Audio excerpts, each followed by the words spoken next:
Hi, welcome to another episode of MYD Global. I'm your host, Leanne Hackman-Carty. In today's episode, I speak with Gilberto Guevara. He's a director of the Puerto Rico Response Innovation Lab. And we're going to talk about how nonprofits are joining together in order to foster innovation and solutions to disaster preparedness, resilience, and recovery. So stay tuned.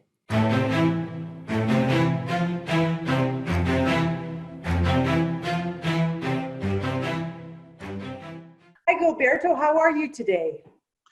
We're doing somewhat fair since we are now in the middle of a response for an earthquake that has just happened and the sequel, obviously, of aftershocks in Puerto Rico. This morning, we were woken at 4:13 a.m. with a 6.6.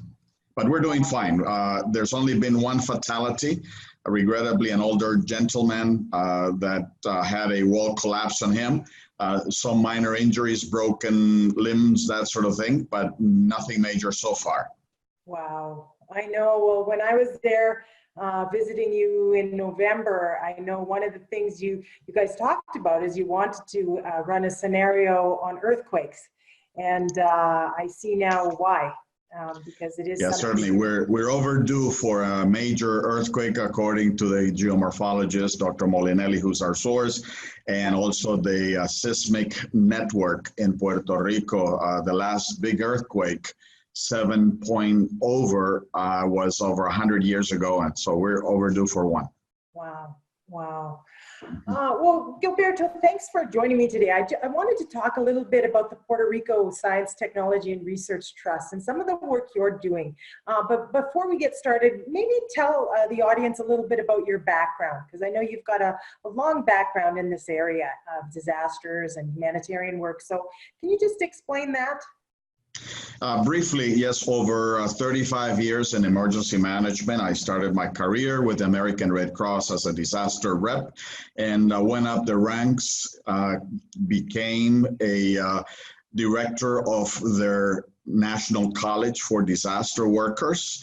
Also was deployed in several major disasters for the last 2 decades as a director for these major operations.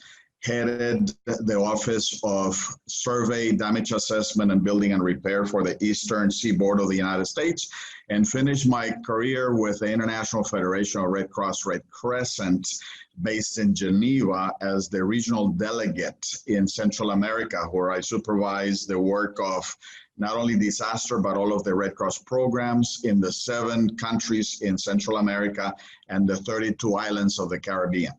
Wow. That's a great background. So I know at the Trust, one of the things that is your responsibility is the Innovation Lab. Can you explain what the Innovation Lab is all about, how it works, what's involved? Correct. And we start with the Trust itself, since it's research. The emphasis is also on technologies.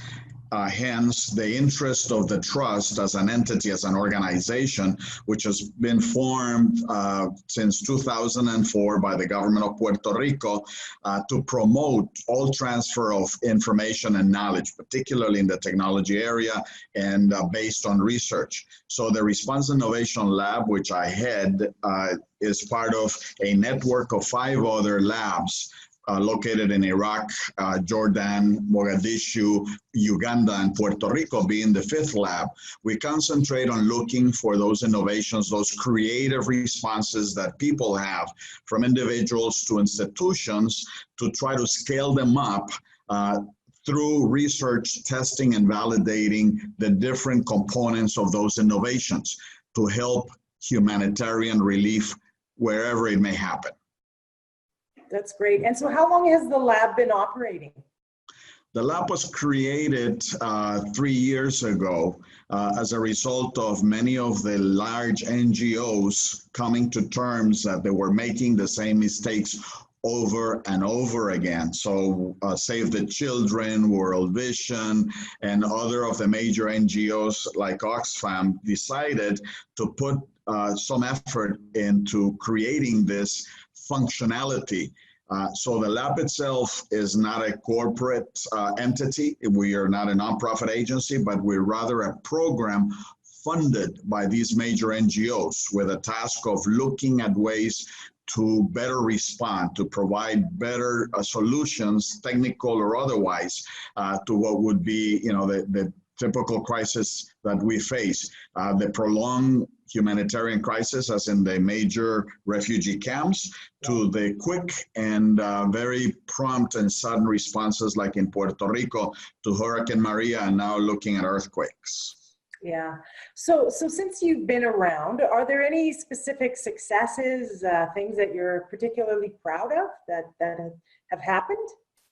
Yes, one is the relationship with the universities. As many of the universities have capstone courses, we have specialized in going after all of the ideas that soon to be graduate engineer and business students have towards creating their innovations that can be applied to this world.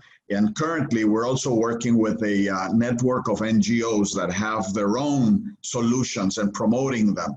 As we speak, we're trying to deploy a mobile trailer that was put together by the Footprint Project. That is basically an energy source when there's a total lack of energy like we're experiencing right now in Puerto Rico. So this trailer is outfitted with solar panels and batteries for emergency management offices and also for health facilities and the community at large to recharge their phones or to have the small containerized coolers recharged so that their medicines, particularly the insulin, doesn't go bad. We're deploying that as we speak to the southern part of Ponce. We have also begun to look at other companies and providers of these services from both the profit and nonprofit world, so we can put together these kits to deploy through the NGOs that are response oriented. The lab itself is not a response mechanism. We only provide the venue for these innovations to be tested and deployed. So we make it possible to have these innovations show up in the disaster relief scene. That's awesome. So if I'm watching this and I want to get into contact with you, is the best way going on to your website and trying to connect with you that way? That is correct. We have two ways in which you can approach us. One is the Response Innovation Lab altogether.com, and we have the international website for all of the labs. For Puerto Rico, our lab in specific, then it is the PRScienceTrust.org, PRScienceTrust.org, and within it, you'll find us as one of the programs that the Trust sponsors. We are but one of 18 other programs that the Trust sponsors. Yeah, no, I mean, I was very impressed with the organization as far as your depth and what you're trying to achieve, because I think entrepreneurship, innovation, that is what's going to change how we do things, and we need to change how things are being done, especially in this area. So is there anything else you want to mention before we conclude? Yes, it will be opening up a contest aimed at 6th graders through 12th graders in Puerto Rico. We'll raise awareness through the website, and at some point in time, I hope to have the opportunity to interview the winners of that contest. So we're reaching the younger generation, knowing and understanding that it's at that early age where a lot of these innovators and entrepreneurs get formed. We're giving them the opportunity to collect their thoughts, to present viable and socially responsible solutions to our disaster challenges. So that's going to be launched this month once the school starts, and the contest is open to public and private schools, 6th graders to 12th graders. We'll make available that information so that you can post it in your YouTube channel. Yeah, that's awesome. Yes. That's great. And maybe we'll interview your winner in the end and get some more profiles. So that's great. Yes. So thank you very much, Gilberto, for taking the time today. I know it's hot there. You don't have air conditioning today, and so but thank you so much for taking the time, and I look forward to talking to you again.